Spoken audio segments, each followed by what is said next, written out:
Assalamualaikum warahmatullahi wabarakatuh, dan baik, pada hari ini, pada kesempatan kali ini, saya bersama kawan-kawan saya ingin memberi sedikit edukasi, memberi sedikit pelajaran mengenai mekanisme pemeriksaan Mahkamah Konstitusi. Baik, saya Muhammad Fadil bersama teman saya Najia Husna ingin memberi pemahaman kami lah sekiranya mengenai mekanisme pemeriksaan Mahkamah Konstitusi.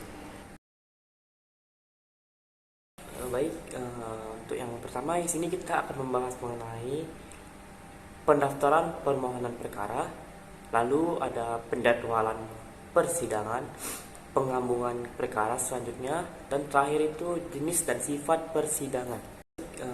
Untuk yang pertama di sini kita akan membahas mengenai pendaftaran permohonan perkara. Untuk setiap permohonan yang masuk di Mahkamah Konstitusi harus terlebih dahulu melalui pemeriksaan kelengkapan permohonan oleh Panitera Mahkamah Konstitusi. Panitera Mahkamah Konstitusi hanya memeriksa kelengkapan administratif, bukan memeriksa substansi permohonan. Pemeriksaan administratif oleh Panitera hanya untuk menentukan apakah permohonan dapat didaftarkan atau tidak ke dalam buku registrasi perkara konstitusi atau kita singkat saja BRPK. Yang dimana pemeriksaan administratif antara lain mencakup jumlah rangkap, surat kuasa, kejelasan identitas, uraian dasar permohonan, dan alat bukti awal. Permohonan yang tidak lengkap dikembalikan ke pemohon untuk diperbaiki dan dilengkapi dalam waktu paling lambat 7 hari kerja sejak diberitahu. Hanya permohonan yang sudah lengkap yang dicatat dalam buku registrasi perkara konstitusi atau BRPK. BRPK memuat antara lain catatan kelengkapan administrasi, pencantuman nomor perkara, tanggal penerimaan berkas permohonan, nama pemohon, dan pokok perkara itu terdapat dalam pasal 32 dan pasal 33 Undang-Undang Nomor 24 Tahun 2003. Baik, selanjutnya di sini ada dua pilihan cara menyampaikan permohonan kepada Mahkamah Konstitusi. Yaitu yang pertama, permohonan dapat disampaikan secara langsung atau fisik ke Mahkamah Konstitusi. Datang aja langsung ke kantor Mahkamah Konstitusi dengan membawa berkas dan cara-cara permohonan. Lalu yang kedua juga dapat secara online melalui sistem informasi yang telah disediakan oleh Mahkamah Konstitusi dan menjadi satu dengan laman atau website Mahkamah Konstitusi. Berkas fisik permohonan tetap harus diusulkan secara langsung ke Mahkamah Konstitusi sendiri. Untuk dasar permohonan online yaitu PMK nomor 18 tahun 2009 tentang pedoman pengajuan permohonan elektronik atau electronic filing dan pemeriksaan sidang jarak jauh atau video conference. Untuk permohonan online, Mahkamah Konstitusi menyediakan aplikasi sistem informasi manajemen permohonan elektronik atau bisa dibilang Simpel. Melalui Simpel dapat mengajukan permohonan alat bukti, penambahan dokumen, serta daftar saksi dan ahli yang diajukan. Melalui permohonan online, pemohon diberi username dan password yang berfungsi sebagai akses registrasi dan sekaligus sebagai tanda tangan elektronik dalam proses perkara di Mahkamah Konstitusi. Baik, selanjutnya nih mengenai kepaniteraan Mahkamah Konstitusi menyampaikan konfirmasi kepada pemohon dan atau kuasanya dalam waktu 1 hari setelah dokumen permohonan masuk dalam Simpel. Pemohon dan kuasanya harus menjawab konfirmasi secara tertulis kepada kepaniteraan Mahkamah Konstitusi dalam waktu selambat-lambatnya 3 hari sejak permintaan konfirmasi disampaikan. Jawaban atas konfirmasi disertai dengan penyerahan 12 rangkap dokumen asli atau hard copy permohonan. Proses pemeriksaan kelengkapan permohonan dan pemberitahuan dilakukan melalui email. Permohonan online yang telah memenuhi syarat didokumentasi oleh Panitera disertai dengan penomoran perkara. Panitera mengirimkan akta registrasi perkara kepada pemohon melalui email dalam waktu 7 hari sejak registrasi. Selanjutnya, berkas akan langsung dikirim dan diperiksa oleh Panitera Mudah Mahkamah Konstitusi. Yang kelima, Pranata Peradilan menerima berkas permohon yang telah lengkap dan memenuhi syarat. Kemudian mencatat BPRK dan membuat tanda terima permohonan untuk selanjutnya diserahkan kepada pemohon. Kawan-kawan, selanjutnya di sini akan membahas mengenai alur pendaftaran permohonan secara online. Yang pertama itu, pemohon dan kuasa hukumnya mengajukan permohonan online dengan cara mengunjungi atau memasuki laman website Mahkamah Konstitusi, yaitu www.mahkamahkonstitusi.go.id. Lalu yang kedua itu, pemohon atau kuasa hukumnya melakukan registrasi secara online untuk mendapatkan nama identitas atau username dan kode akses atau password untuk mengakses sistem informasi manajemen penerimaan permohonan perkara atau SIMPEL secara elektronik. Lalu yang ketiga, mengupload soft copy permohonan. Syarat permohonan online diatur dalam pasal 8 PMK nomor 18 tahun 2009 ke dalam SIMPEL. Baik, yang keempat yaitu mencetak atau mengeprint tanda terima pengajuan permohonan online yang telah tersedia dalam SIMPEL. Selanjutnya, permohonan online diterima dalam SIMPEL Mahkamah Konstitusi. Lalu yang keenam, Pranata Peradilan Registrasi Perkara menerima dan menyampaikan konfirmasi kepada pemohon atau kuasa hukumnya dalam 1 hari setelah dokumen permohonan masuk dalam SIMPEL Mahkamah Konstitusi. Pasal 9 ayat 1 PMK nomor 18 tahun 2009.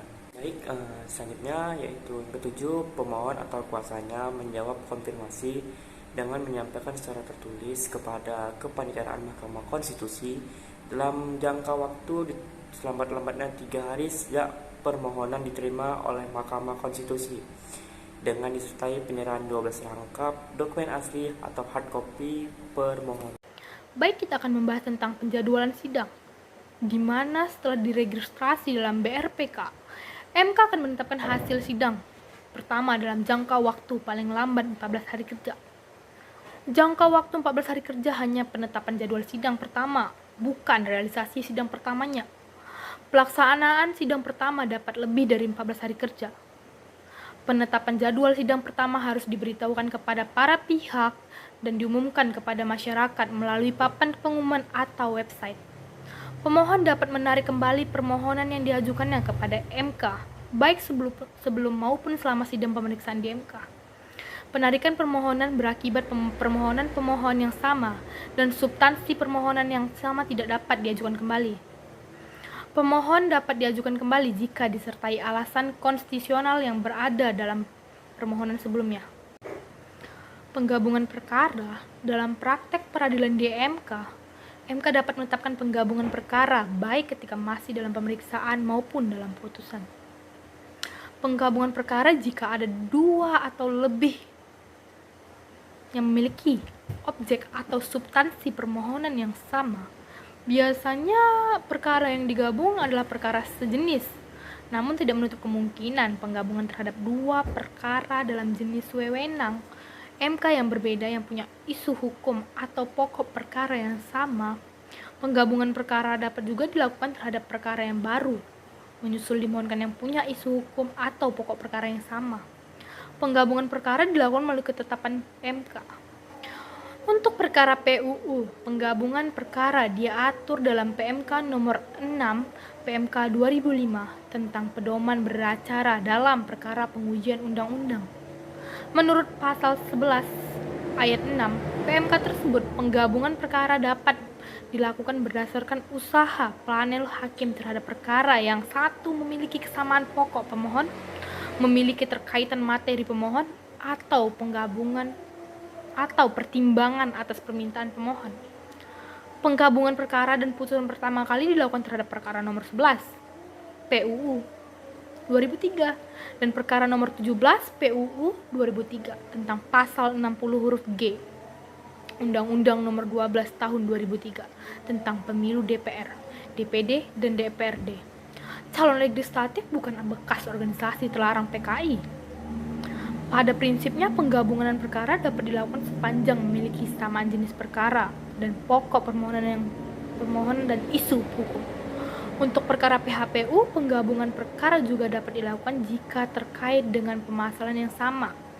Contoh penggabungan perkara PHPU, perselisih hasil pemilu DPR di suatu daerah pemilihan yang sama, tetapi diajukan oleh partai politik yang berbeda-beda. Pemeriksaan perkara dan putusan dapat digabung terhadap pokok permohonan yang sama dan diajukan melalui permohonan perkara yang berbeda. Dan dalam praktiknya MK tidak menggabungkan perkara tersebut, tetapi diputus pada waktu hampir bersamaan. Contohnya perkara PHPU, Wali Kota dan Wali Kota Depok yang diajukan dalam dua perkara berbeda, yaitu perkara nomor 01 PUU 2006 dengan pokok perkara pengujian putusan PKMA nomor 01 PK Pilkada 2005 yang dikonstitusikan sebagai undang-undang oleh pemohon dan dianggap dapat diuji oleh MK. Perkara nomor 2 SKLN 2006 tentang sengketa kewenangan lembaga negara antara pasangan calon wali kota dan wali kota Depok terhadap KPU Ketua Kota Depok.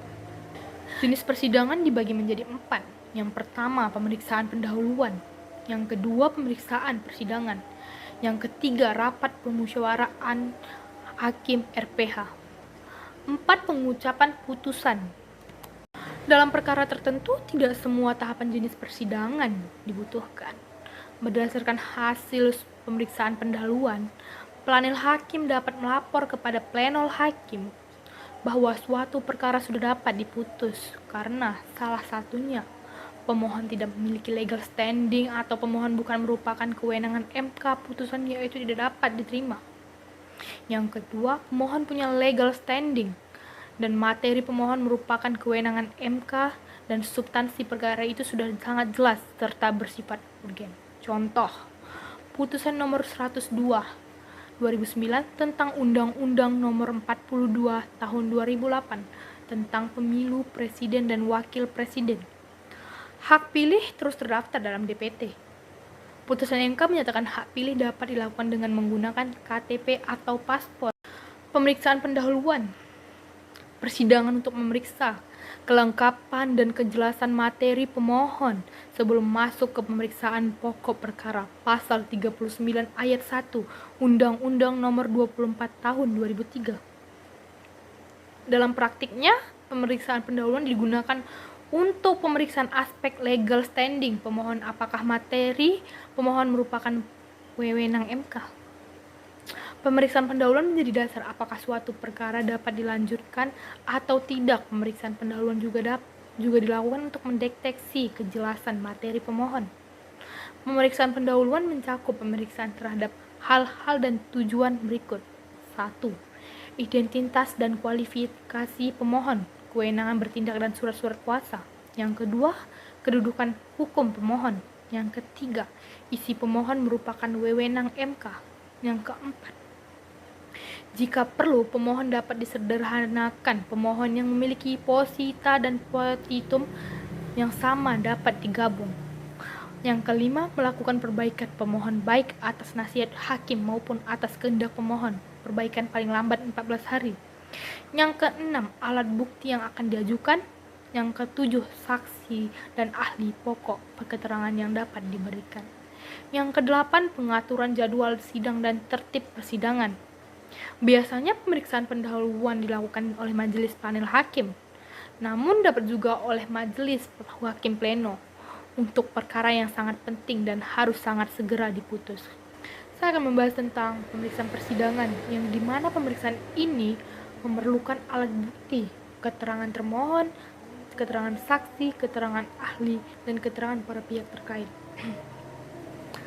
Hakim konstitusi wajib memanggil para pihak yang berperkara untuk memberi keterangan yang dibutuhkan atau meminta keterangan tertulis dari lembaga pada lembaga negara yang terkait dengan permohonan. Lembaga negara tersebut wajib memberi keterangan yang diminta dalam waktu 7 hari. Pemeriksaan persidangan dilakukan oleh plenol hakim, namun untuk perkara tertentu dapat dilakukan oleh panel hakim berdasarkan keputusan Ketua MK. Sidang pemeriksaan dilakukan secara terbuka, kecuali ditentukan lain oleh majelis hakim. Tahapan pemeriksaan persidangan salah satunya penyampaian pokok-pokok pemohon secara lisan. Yang kedua, penyampaian pokok-pokok jawaban termohon atau keterangan pihak-pihak terkait secara lisan. Yang ketiga, pemeriksaan alat bukti dari pemohon maupun dari termohon. Yang keempat, penyampaian dan pemeriksaan keterangan saksi dan atau ahli diajukan pemohon. Yang kelima, penyampaian dan pemeriksaan keterangan saksi dan atau ahli diajukan oleh termohon atau pihak terkait. Yang keenam, penyampaian kesimpulan oleh pemohon. Dan yang ketujuh, penyampaian kesimpulan oleh termohon atau pihak terkait. Selain penyampaian secara lisan dalam persidangan, pemohon, jawaban termohon, dan keterangan pihak terkait serta keterangan ahli harus juga disampaikan secara tertulis. Penyampaian lisan hanya penyampaian poin-poin pokok saja, tidak dibaca secara keseluruhan dari ketetapan tertulis. Dalam pemeriksaan pendahuluan akan dilanjutkan dengan tanya jawab baik dengan pemohon, termohon, pihak terkait, saksi dan ahli maupun dengan hakim konstitusi. Dan saya akan membahas tentang rapat pemusyawaratan hakim. Dalam Undang-Undang Mahkamah Konstitusi, RPH disebut sebagai salah satu jenis sidang dalam persidangan di MK. Pasal 40 ayat 1, RPH merupakan sidang pleno yang sifatnya tertutup. RPH bersifat rahasia, hanya diikuti oleh hakim-hakim konstitusi, panitera dan panitera pengganti. Dalam RPH dibahas perkembangan suatu perkara, putusan, serta ketetapan yang terkait dengan suatu perkara. Pengucapan putusan diucapkan dalam sidang pleno. 1. Putusan diucapkan dalam sidang pleno. Yang kedua, dalam sidang pleno, pengucapan putusan agenda adalah hanya pembacaan putusan dan atau ketetapan MK untuk suatu perkara yang telah diperiksa dan diadili. Putusan dibacakan secara pergantian oleh majelis sidang pleno, dimulai oleh ketua, dilanjutkan oleh hakim-hakim konstitusi lain, dan diakhiri oleh ketua lagi. Untuk bagian kesimpulan, amar putusan dan penutupan putusan. Yang keempat, hakim konstitusi yang mengajukan pendapat berbeda atau alasan berbeda hanya akan membacakan bagian pendapat sendiri setelah ketua sidang selesai membacakan amar putusan. Yang kelima, putusan dibacakan dalam sidangan terbuka untuk umum. Jika tidak, maka putusan tidak sah dan tidak punya kekuatan hukum.